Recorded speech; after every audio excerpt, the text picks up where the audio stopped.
നമ്മുടെ കുട്ടികളെല്ലാവരും ഒരുപാട് ടാലൻസും സ്കിൽസും ഒക്കെ ഉള്ളവരാണ്. എങ്കിലും നമ്മുടെ കുട്ടികളിൽ നമ്മൾ ഡെവലപ്പ് ചെയ്തു കൊണ്ടുവരേണ്ടുന്ന ഒരു സ്കില്ലുണ്ട്. അതെന്താണെന്നല്ലേ? അതാണ് പ്രോബ്ലം സോൾവിങ് സ്കിൽ. അതൊരു ഡിറ്റക്റ്റീവ് പോലെയാണ്. എന്തെങ്കിലും ഒരു പ്രശ്നമുണ്ടെങ്കിൽ പല വഴികളിലൂടെ സഞ്ചരിച്ച് ആ പ്രോബ്ലത്തിനൊരു സൊല്യൂഷൻ കണ്ടെത്തുന്നു. അതുകൊണ്ട് തന്നെ നമ്മുടെ കുട്ടികളിൽ ക്രിയാത്മകമായ കഴിവുകൾ നമ്മൾ വികസിപ്പിച്ചെടുക്കേണ്ടതായിട്ടുണ്ട്.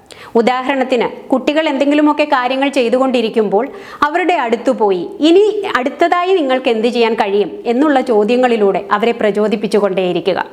ആ ഒരു പ്രോബ്ലത്തിനുള്ള സൊല്യൂഷൻ അവരെ കൊണ്ട് തന്നെ ആ സൊല്യൂഷനിലേക്ക് എത്തിക്കുക.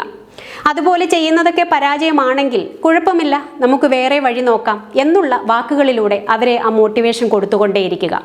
അങ്ങനെ അവർ ആ പ്രോബ്ലം സോൾവ് ചെയ്യാൻ പഠിക്കുകയും ജീവിതത്തിലുണ്ടാകുന്ന ഓരോ പ്രശ്നങ്ങളെയും എങ്ങനെ സോൾവ് ചെയ്യാം എന്നുള്ള ആ ഒരു സ്കില്ല് അവർ ഡെവലപ്പ് ചെയ്തെടുക്കുകയും ചെയ്യും.